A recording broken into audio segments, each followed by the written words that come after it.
Assalamualaikum warahmatullahi wabarakatuh. Salam perubahan. Selamat berjumpa dengan saya, Dr. Haryanto MPD, Widaiswara Ahli Utama BPSDM Provinsi DKI Jakarta. Apa kabarnya Bapak Ibu semuanya? Semoga tetap sehat dan selalu dalam lindungan Allah Subhanahu wa Ta'ala. Bapak Ibu yang saya hormati, dalam kesempatan ini saya akan menyampaikan strategi pembelajaran mata pelatihan diagnosa organisasi yang merupakan salah satu mata pelatihan dalam agenda 2 pelatihan kepemimpinan pengawas.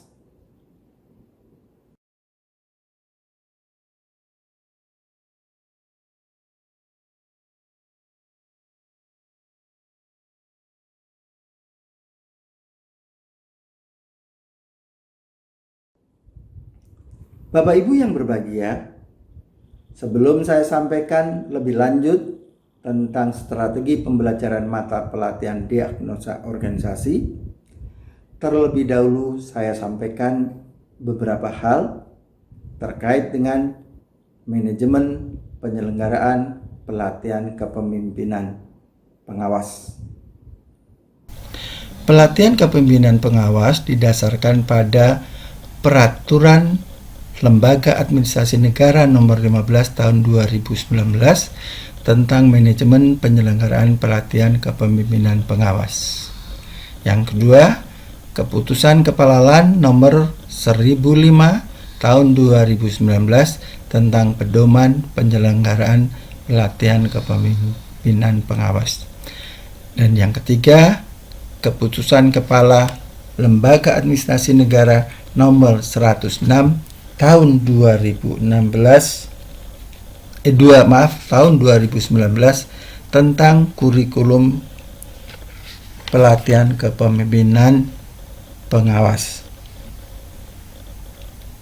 Bapak Ibu yang saya hormati, perlu diketahui pula bahwa beberapa peraturan lembaga administrasi negara tersebut didasarkan pada peraturan perundangan yang sebelumnya telah berlaku, yakni Undang-Undang Nomor 5 Tahun 2014 tentang ASN, Peraturan Pemerintah Nomor 11 Tahun 2017 tentang manajemen PNS, dan Permenpan Nomor 38 Tahun 2017 tentang standar kompetensi jabatan. Bapak Ibu yang berbahagia, dalam pelatihan kepemimpinan pengawas terdapat 4 agenda, yaitu agenda pertama, agenda kepemimpinan Pancasila dan bela negara; agenda kedua, agenda kepemimpinan pelayanan; dan yang ketiga, agenda pengendalian pekerjaan; serta yang keempat, agenda aktualisasi kepemimpinan.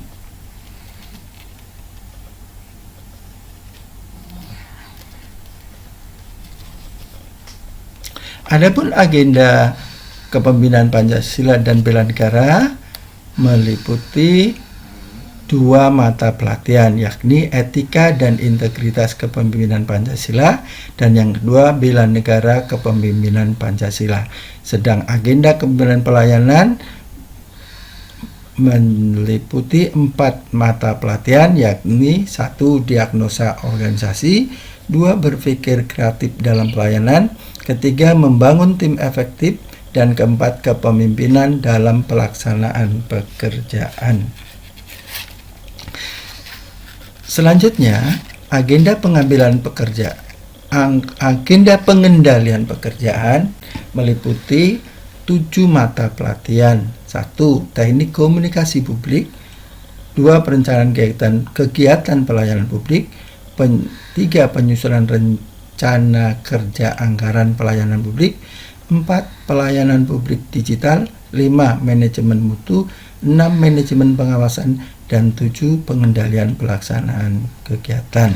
Sedangkan agenda aktualisasi kepemimpinan meliputi 2 mata pelatihan, yakni studi lapangan pelayanan publik dan aksi perubahan kinerja pelayanan publik. Bapak Ibu yang saya hormati, sebelum pelaksanaan 4 agenda tersebut, seluruh peserta harus mengikuti agenda orientasi yang meliputi 3 kegiatan, yakni 1. Strategi kebijakan pengembangan kompetensi ASN, yang kedua overview kebijakan pelatihan, dan yang ketiga dinamika kelompok, serta yang keempat kebijakan dan tindak lanjut hasil pelatihan. Bapak Ibu yang saya hormati, semua agenda tersebut dilaksanakan dalam durasi waktu untuk pembelajaran on campus sebanyak 290 jam pelajaran atau setara dengan 36 hari. Dan untuk pembelajaran off campus diperlukan waktu 540 jam pelajaran atau setara 60 hari. Dan sehingga total waktu yang diperlukan dalam pembelajaran pelatihan kepemimpinan pengawas berjumlah 830 jam pelajaran atau setara dengan 96 hari. Adapun kompetensi yang akan dibangun dalam pelatihan kepemimpinan pengawas, yakni kompetensi kepemimpinan melayani sebagai kompetensi manajerial untuk menjamin terlaksananya akuntabilitas jabatan pengawas yang merupakan kemampuan dalam mengendalikan kegiatan pelaksanaan pelayanan publik yang dilakukan pejabat pelaksana sesuai dengan standar operasional prosedur. Kompetensi medial ini ditunjukkan dengan membangun karakter dan sikap perilaku kepemimpinan Pancasila yang berintegritas, menjunjung tinggi etika birokrasi, dan bertanggung jawab dalam pengendalian pelayanan publik di unit organisasinya sebagai bentuk perilaku kepemimpinan Pancasila dan bela negara.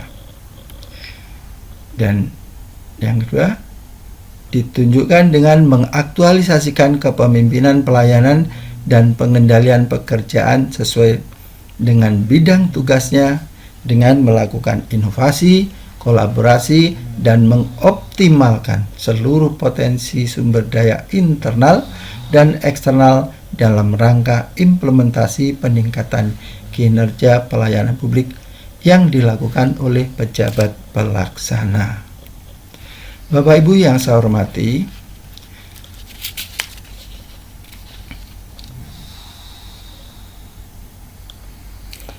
bahwa setelah dilaksanakan pelatihan kepemimpinan pengawas akan dilanjutkan dengan kegiatan evaluasi, yaitu dilakukan penilaian atau evaluasi peserta untuk menentukan kelulusan peserta. Adapun evaluasi peserta meliputi 1. Evaluasi substansi, khususnya untuk substansi agenda 2 dan 3 yang dilakukan secara evaluation atau secara elektronik. Yang kedua, evaluasi studi lapangan dengan bobot 20%. Kalau evaluasi substansi tadi bobotnya 15%, sedang evaluasi studi lapangan sebesar 20%, yaitu untuk mengukur kualitas dokumentasi lesson learned secara kelompok bobot 10% dan mengukur kualitas lesson learned adopsi dan adaptasi ini secara individual sebesar bobotnya 10%. Dan evaluasi yang ketiga adalah evaluasi aksi perubahan, yaitu meliputi perencanaan perubahan bobotnya 20%, dan yang kedua manajemen perubahan 30%. Evaluasi yang terakhir adalah evaluasi sikap perilaku, yaitu 15%. Bapak Ibu yang saya hormati, perlu kita ketahui bahwa setelah dilakukan pelatihan kepemimpinan pengawas, harus dilakukan penilaian atau evaluasi peserta.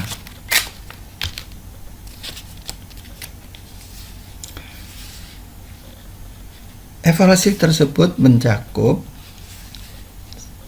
1. Evaluasi substansi bobot 15%, yakni substansi agenda 2 dan agenda 3 yang dilakukan secara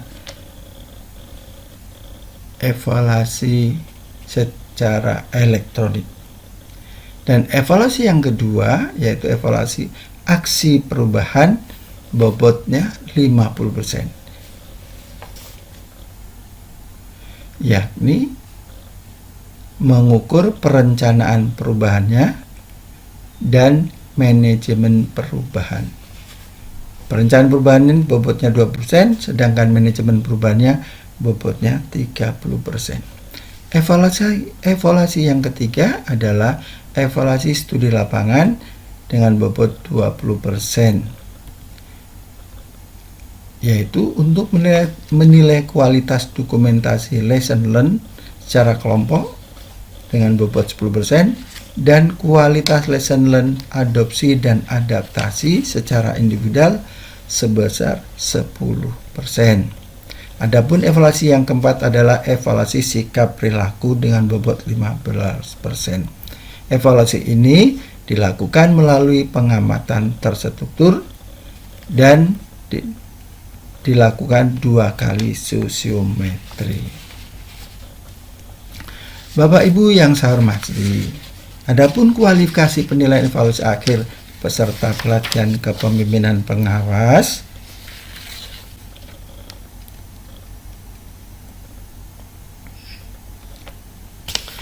dilakukan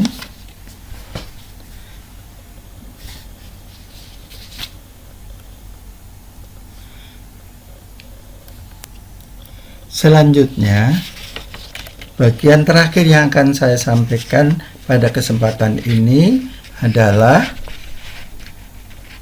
berkaitan dengan penentuan kelulusan peserta, yakni dengan kualifikasi penilaian evaluasi akhir sebagai berikut.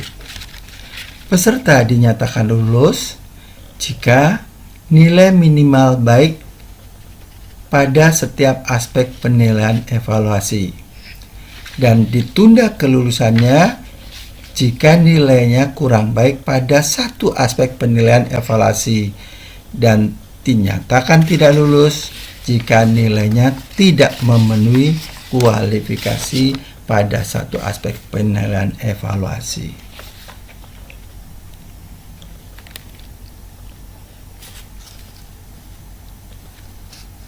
Kepada semua peserta yang telah mengikuti pelatihan kepemimpinan pengawas, diberikan surat keterangan.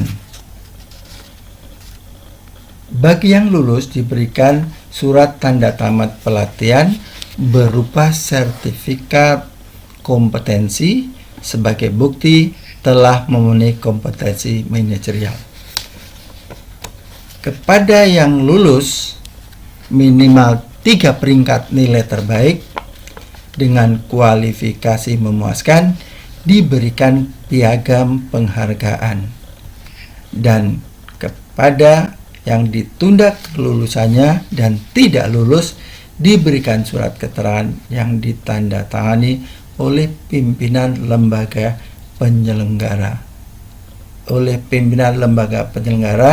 terakreditasi.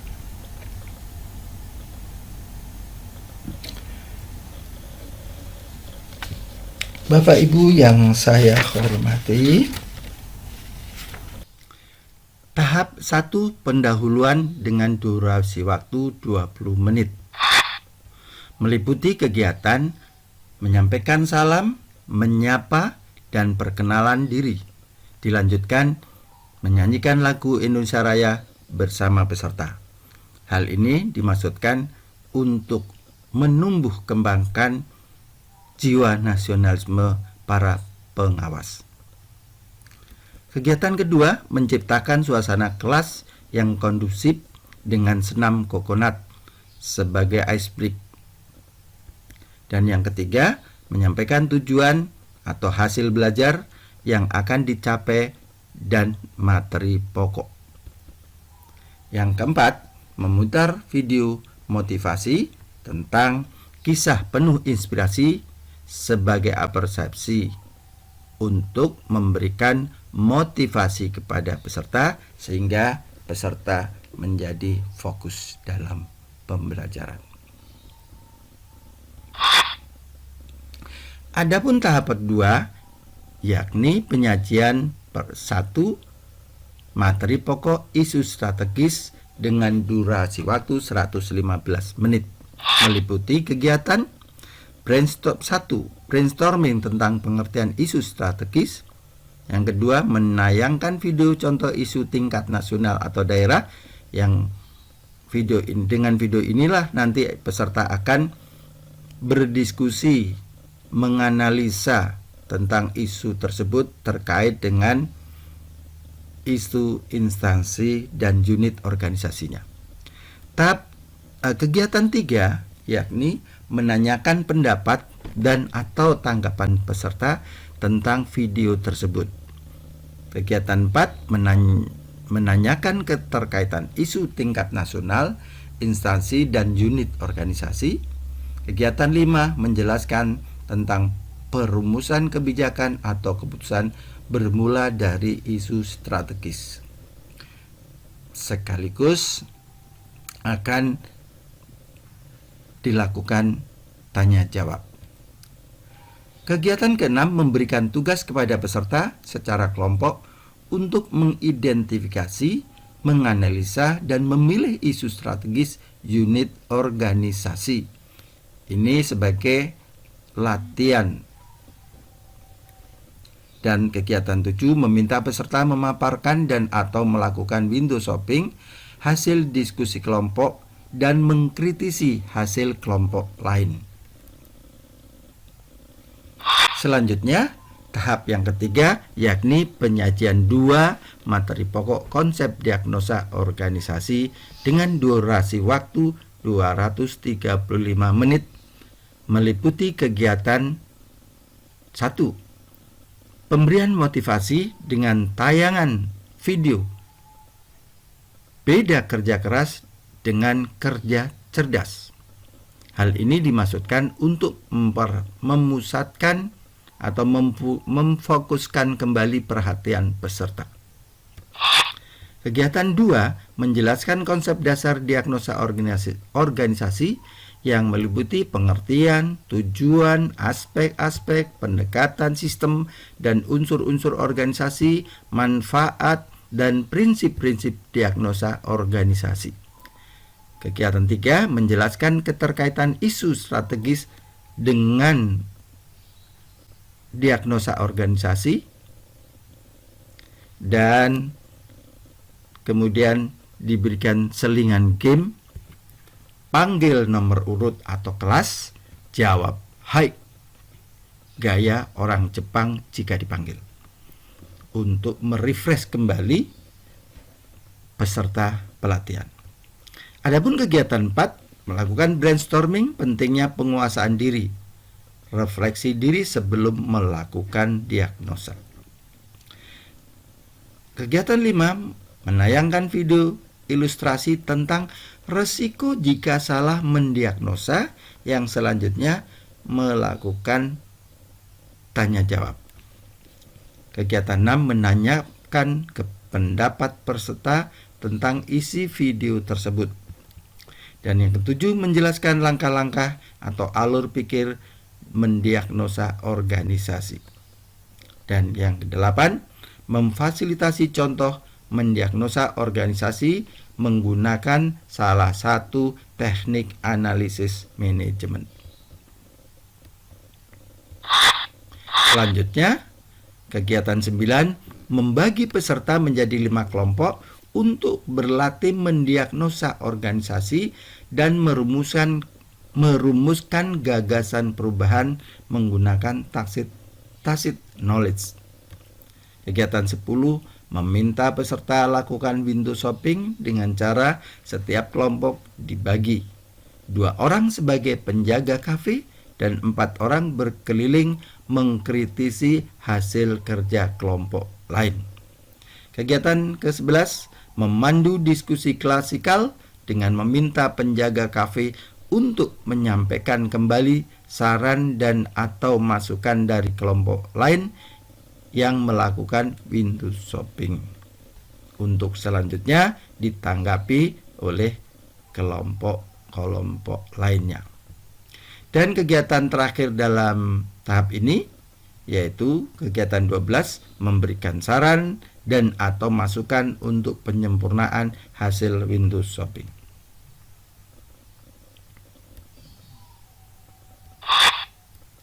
Penyajian ketiga yang merupakan tahap keempat yakni materi diagnosa permasalahan unit organisasi dan perumusan solusinya dengan durasi waktu 250 menit.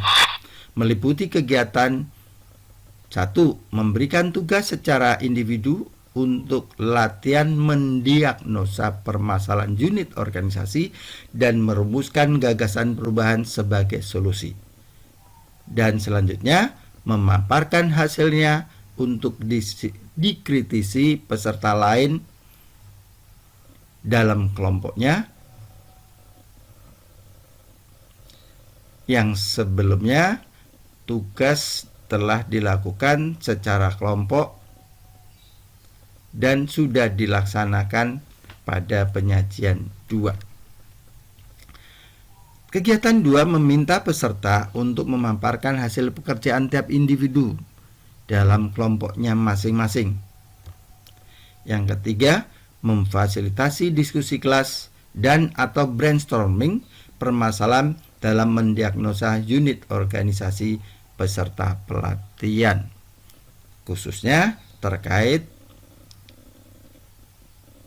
dengan kegiatan masing-masing individu dalam melakukan diagnosa unit organisasinya.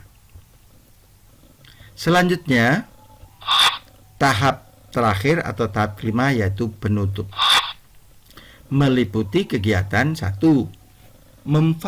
Memfasilitasi peserta membuat rangkuman dan atau kesimpulan bersama. Yang kedua, melakukan evaluasi sebagai feedback proses pembelajaran. Dan yang ketiga, memberikan penguatan dan atau motivasi dengan tayangan berupa video bersandar kepada Allah. Ini sebagai penguatan atau reinforcement. Dan kegiatan yang keempat dalam tahap terakhir menutup pembelajaran dengan mengucapkan salam dan permohonan maaf atas kesalahan ataupun kekurangan yang ada. Demikian saja Bapak Ibu yang bisa sampaikan terkait dengan strategi pembelajaran diagnosa organisasi. Demikianlah beberapa hal penting terkait manajemen penyelenggaraan pelatihan kepemimpinan pengawas yang dapat saya sampaikan. Selanjutnya akan saya sampaikan strategi pembelajaran mata pelatihan diagnosa organisasi yang merupakan salah satu dari 4 mata pelatihan dalam agenda 2 pelatihan kepemimpinan pengawas.